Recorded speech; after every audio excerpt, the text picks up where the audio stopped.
Hello children, we are RCSL Academy and back with a new lesson for the beginners.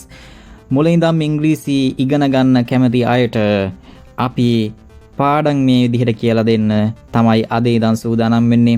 අපි pattern කරගෙන යනවා. ඒ අතරතුර අපි මේ විදිහට මුලින්දම් ඉංග්‍රීසි ඉගෙන ගන්න කැමති අයට ඉංග්‍රීසි උගන්වන්නයි මේ සූදානම් වෙන්නේ. අපි අද මේ විදිහට කතා කරන්නේ and කියන මෙන්න මේ දෙකේ භාවිතාව සම්බන්ධයෙන්. ඔයාලට මුලින්ම දෙයක් කියන්න ඕන. ඔයා අනිවාර්යෙන්ම මේ යටින් තියෙන RCSL Academy කියන මගේ channel එක open කරන්න. ඊට පස්සේ උඩින් තියෙනවා playlist කියලා එකක්. මේ playlist එක ඔබන්න. අන්නේ playlist එකේ category කරලා තියෙනවා මේ විදිහට ඉංග්‍රීසි මුලින් ඉඳන්ම ඉගෙන ගන්න ඕනට English for the beginner කියලා එකක්. මෙන්න මේක ටච් කරන්න. එතකොට ඔයාට මුලින් ඉඳන්ම දාපු වීඩියෝ බලා ගන්න පුළුවන්කමක් තියෙනවා. හොඳයි, අපේ අද මාතෘකාව තමයි සහ n දෙකේ භාවිතය. සර් මේ ඔවට කියන්නේ ආටිකල් කියලා නේද? ඔව්, ඒවට කියන්නේ ආටිකල් කියලා තමයි. ඒතකොට ආටිකල්ස් තුනක් තියෙනවා ඉංග්‍රීසියේ. n the කියන ඔය තුන. මොනවද නිකෝ? එන්නද? එන්නද? එන්නද නෙමෙයි. and the. and the. එතකොට මෙන්න මේ තුන තමයි ආටිකල්ස් කියලා කියන්නේ. මං විහිළුවට සර් කිව්වේ ඉතින් and ඔව්, and එතකොට මේ තුනෙන් අපි අද කතා කරන්න යන්නේ සහ n කියන එකේ භාවිතය ගැන විතරයි. හරිද? සහ n කියන එක තේරුම අපි ගන්නෙ කොහොමද? සහ n කියන එකට යම් තේරුමක් තියෙන්න එපා. මොකක්ද ඒ තේරුම කියන්න පුළුවන්ද? ජෙෆ්රිට කියන්න පුළුවන්ද? සර් මේ එකක් කියන අර්ථය ගන්නනේ. උදාහරණයක් ඇටියට පෙන්, පෑනක්, බුක්, පොතක්, හරගට අල්කයන් අපි එකතු කරලා තියෙන මේ විදිහට එකක් කියන අර්ථය ගන්න. හරියට හරි ජෙෆ්රි. එහෙම තමයි. එකක් කියන අර්ථය ගන්න තමයි අපි ගන්නෙ. උදාහරණයක් කියවනේ පෙන්, පෑනක්, බුක්, පොතක් ඒ විදිහට. දැන් අපි බලමු සහ n දෙකේ තියෙන වෙනස මොකක්ද කියලා. මේ දෙක අතර තියෙන වෙනස. සර් ඒක මං අවබෝධ කරගෙන ඉන්නේ. කොන්සනන්ට් ලෙටර් එකක් එහෙමත් නැත්නම් ව්‍යංජන අක්ෂරයක් තියෙනවා නම් වචනයක ඊට කලින් කියන එක යොදනවා එකක් කියන අර්ථය ගන්න. උදාහරණේ a dog බල්ලෙක්, a cat පූසෙක්. ඔය d අකුර c අකුර ඕවා ඔය දෙකම කොන්සනන්ට්. ඒ කියන්නේ ව්‍යංජන අක්ෂර. ඊට පස්සේ vowel අකුරක් තිබ්බොත් එහෙම යම් කිසි වචනයක ඊට කලින් අපි n කියන එක භාවිතා කරනවා. උදාහරණ an orange දොඩම් ගෙඩියක්, an owl බක මූණෙක්. දැන් ඔතන දෙකේම තියෙන්නේ ඔය දෙකම vowel. ඒ හින්දා n කියන එක භාවිතා කරලා තියෙනවා. නිකෝ එහෙනම් කියන්න බලන්න vowel letters. ඒ කියන්නේ ස්වර අකුරු මොනවාද කියලා ඉංග්‍රීසියේ? A, E, I, O, U.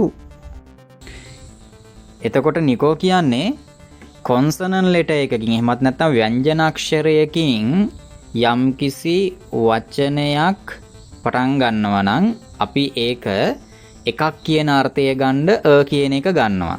ඒ වගේම ඊළඟට කිව්වා vowel letter එකකින් ස්වර අක්ෂරයකින් යම්කිසි වාක්‍ය වචනයක් තියෙනවා නම් ඒක එකක් කියන අර්ථය ගන්න අපි n කියන එක යොදනවා. ඒකට උදාහරණත් එක්ක ඔයා කිව්වා නේද? ඔව් සර්. ආය උදාහරණත් එක්කම දුන්නේ ආය ඇටි හැලෙන්නේ. නිකෝ කිව්වා හරි. හැබැයි ඒක 100% හරි නෑ නිකෝ. මොකක්ද දන්නවද? ඇත්තටම අපි vowel අකුරකට කලින් නෙමෙයි ඔය ඇන් කියන එක යොදන්නේ එකක් කියන අර්ථය ගන්න. අපි ඒක කියන්න ඕන වවල් සවුන්ඩ් එකකට වවල් ශබ්දයකට කලින් තමයි ඇන් කියන එක යොදන්නේ කියලා. එකක් කියන අර්ථය ගන්න. ඇයි මං එහෙම කියන්නේ කියලා ඔයාලට මෙතනින් එහාට තේරෙයි. හරිද? මම දැන් වාක්‍ය වගේක් දෙන්නම්කෝ.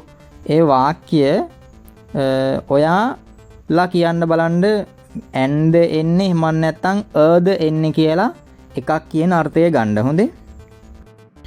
alligator, axe, underwear,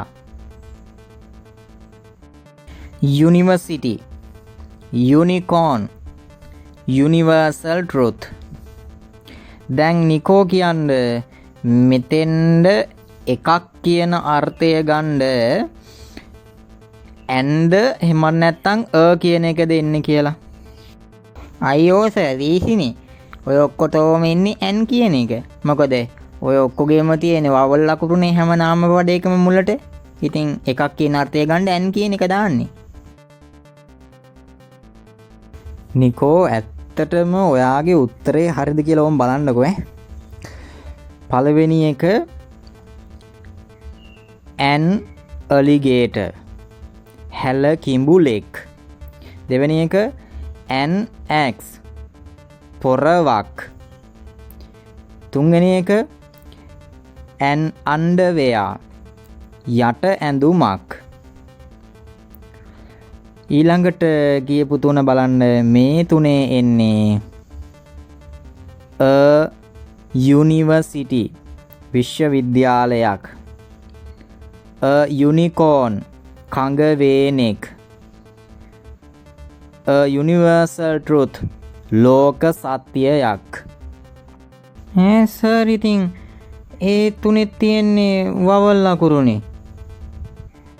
වවල් අකුරු තිබ්බට මදි වවල් සවුන්ඩ් එකක් එහෙම නැත්නම් ස්වර ශබ්දයක් තියෙන්න ඕනේ. මොකක්ද මේ ස්වර ශබ්දය කියලා කිව්වේ? අපි සිංහල ඉගෙනගෙන තියෙනවානේ. සිංහල වල මෙන්න මේ අකුරු තමයි එහෙම නැත්නම් මෙන්න මෙවුවා තමයි මෙන්න මේ ශබ්ද තමයි ස්වර ශබ්ද කියලා කියන්නේ. එතකොට මම මේ කියන්න යන ස්වර ශබ්ද වලින් එකක් තියෙන්න ඕන නාම පදයක ඇන් කියන එක යොදන්න. ආ ඈ ඈ ඊ ඌ ඒ අයි ඕ අව්. මෙන්න මෙව්වට අපි කියන්නේ සිංහලේ ස්වර අකුරු කියලානේ. එතකොට මේ ස්වර ශබ්ද තියෙන්න ඕන ඇන් කියන එක යොදන්නත් ඉංග්‍රීසියේදී අර නාම පදයක. දැන් ඕකත් එක්ක ඔලුවට අරගෙන බලන්න එහෙනම් ඔය කියපු වචනවලදී පළවෙනි තුනේ ඔය ශබ්ද තියෙනවද කියලා? පළවෙනි තුනේ නම් තියෙනවා තමයි සර්. alligator කියන එකේ කියන එක තියෙනවා. ඊට පස්සේ x කියන එකේ ayan කියන શબ્ද තියෙනවා. ඊළඟට underwear කියන එකේ කියන શબ્ද තියෙනවා. ඒ හින්දා n කියන එක දාලා තියෙනවා. සර් හරි. මට තේරුණා සර්. ඒ කියන්නේ දැන් සර් ඕකේ තියෙන යුනිවර්සිටි කියන එකෙත් ඊළඟට යුනිකෝන් කියන එකත් ඊළඟට යුනිවර්සල් ට්‍රුත් කියන ඔය තුනමේ තියෙන්නේ සර් යු කියන શબ્දේ. ඒ කියන්නේ යයන්න තියෙන්නේ. ය කියන શબ્දයක් අර ස්වර ශබ්ද වල එකකවත් නැහනේ. wow ඩේමියන්ටයි නිකෝටයි දෙන්නටමයි මේ අපුඩිය ගැහුවේ. හොඳේ. දැන් නම් ආයහපව් වාක්‍ය වචන 6ක් දෙනවා. හරිද? ඔය වචන 6න් බලන්නේ අපි කියන එක භාවිතා කරන ආකාරය ගැන. ඔන්න මන් දෙන වචන 6. shovel, letter, stump, hour, honest, air, අයියෝ සර් ඉතින් අහන්න දෙයක් නෑ ඔය ඔක්කොටම ඉන්නේ කියන එක තමයි. ඒ කොහොමද නිකෝ හරියටම කිව්වේ කියන එක එනවයි කියලා? අයියෝ සර් ඉතින් ඕක අහන්නත් දෙයක් දැන් AEIOU කියන ඔය අකුරු පහින් එකක්වත් ඔතන නෑනේ. ඒ හින්දා කියන එක තමයි නේද? නිකෝ වරද්ද ගත්තා. මතක තියාගෙන ඉන්න කිව්වනේ අර ශබ්දය තමයි මේකට ප්‍රධාන වෙන්නේ කියන එක. මං ඒකයි කිව්ව කියන එක එහෙමනම් සොර අකුරු පහ නැතුව අනිත් අකුරු තිබ්බොත් කියන එක භාවිතා කරනවා කියලා හිතුවොත් වැරදි. දැන් ඔයා කියපු මුල් තුන හරි. මොනවාද මුල් තුන? ශවල් සවලක්. එතන S අකුර තියෙන්නේ. letter ලියුමක්. ඊළඟට ස්තම් කණුවක්. මේ ඔක්කොගේම තියෙන්නේ මොනවද අර AEIOU කියන එක අකුරක්වත් ඔතන නෑ. ඒ වගේම තමයි ඔතන හැම එකකම තියෙන්නේ ව්‍යංජන ශබ්දයක්. ඒ කියන්නේ consonant sound එකක්. අන්න ඒ consonant sound කියන්නේ මොනවද? කා ඛ ගා ඝ චා ඡ ජා ఝ ટા ઠ ડા ઢ તા થ દા ધ ન પા ફ બા ભ મ યા ર લ ව සයන්න හයන්න කියන ඔන්න ඔය ශබ්ද යම් කිසි වචනයක එනවා නම් වචනයක් පටන් ගන්නකොට නාමපදයක් පටන් ගන්නකොට අන්න ඒකට කලින් එකක් කියන අර්ථය ගන්න අපි තියන්නේ කියන එක. දැන් බලන්නකො පළවෙනි එකේ තියෙන්නේ මොකද්ද? ශවල් කියන එක. ෂ කියන શબ્දේ තියෙන්නේ නේ ව්‍යංජන શબ્දයක්. ඊට පස්සේ letter කියන එකේ ලයන්න තියෙන්නේ නේද? ඊට පස්සේ තුන්වෙනි එක ස්තම් කියන එකේ ස શબ્දේ තියෙන්නේ. ඒ හින්දා තමයි කියන එක යෙදුවේ. ඊළඟ තුන බලන්නකෝ. our honest man air. දැන් බලන්න ඔතන ඔය ඔයාලට ඇහිච්ච ශබ්දය අර ව්‍යංජන ශබ්දයක්ද ඇහුනේ මම නැත්තම් ස්වර ශබ්දයක්ද? මට යුදුසර් අවබෝධ කරගත්තනේ. හරි. ඒ වගේ එච් අකුර තිබ්බට එච් අකුර කියවෙන්නේ නෑ නේද? ඒ කියන්නේ අර අපට ඇහෙන්නේ ස්වර ශබ්දයක් කියුකේ.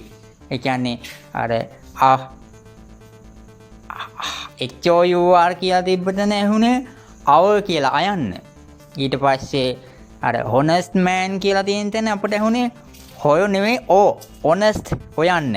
ඊළඟට ඊළඟ එකේ එය කියලා තියෙන එකේ එයන්න. ඒ කියන්නේ අර ස්වර ශබ්දනේ vowel sound. එහෙනම් දැන් නම් තේරුණා උතෙන් දින්නේ අනිවාර්යෙන් n කියන එක. අන්න හරිනිකෝ. එහෙම තමයි. දැන් එහෙනම් ඔයාලට ඇහුනේ vowel sound මේ තුනේම නේද? දැන් h අකුර තිබ්බට දැන් h අකුර කියලා කියන්නේ consonant letter එකක්. ඒ කියන්නේ ව්‍යංජන අක්ෂරයක්. ව්‍යංජන අක්ෂරයක් වුණාට අපි ඒ h අකුර කියන්නේ නැහැ. ඒකට අපි කියනවා silent letter කියලා. ඒ කියන්නේ කියවෙන්නේ නැහැ ඒ අකුර කියන්නේ ඊළඟ එකේ තමයි ඒ ශබ්දය එන්නේ. දැන් එහෙනම් හව නෙමෙයි අපි කියන්නේ අව කියලා. නේද? honest man නෙමෙයි honest man කියලා. ඊළඟට hair නෙමෙයි air කියලා. ඔය එහෙනම් ඔය තුනේම ශබ්දය එන්නේ කොහොමද? vowel sound එකක්. ඒ හින්දා අපි n කියන එක භාවිතා කරනවා. දෙමියන් ඕකේ තේරුම කියන්න පුළුවන් නේද? n අව පැයක් an honest man අවංක මිනිසෙක් an air උරුමකාරයෙක්. එහෙනම් අපේ මේ විදිහට සහ an කියන එකේ භාවිතය සම්බන්ධයෙන් මෙහෙම අපි පාඩම ඉවර කරනවා. අපි ඊළඟ දවසේ ද කියන එකේ භාවිතාව සම්බන්ධයෙන් කියලා දෙනවා. ඉතින් ඔයාලත් මේ පන්තියට සම්බන්ධ වෙන්න අපිව subscribe කරලා තියාගන්න. එතකොට ඔයාලට අපි වීඩියෝ එකක් දාපු සැනින්ම ඔයාලට පෙන්නනවා. ඒ වගේම තමයි මේකට කමෙන්ට් එකක් දාන්න, ඒ වගේම ලයික් කරන්න, ඒ වගේම ඔයාගේ Facebook එකේ ඔයාගේ WhatsApp group වල WhatsApp status වල මේක share කරලා අපට support එක දෙන්න. ඉතින් එහෙනම් ගිහිල්ලා එන්න. Goodbye, take care.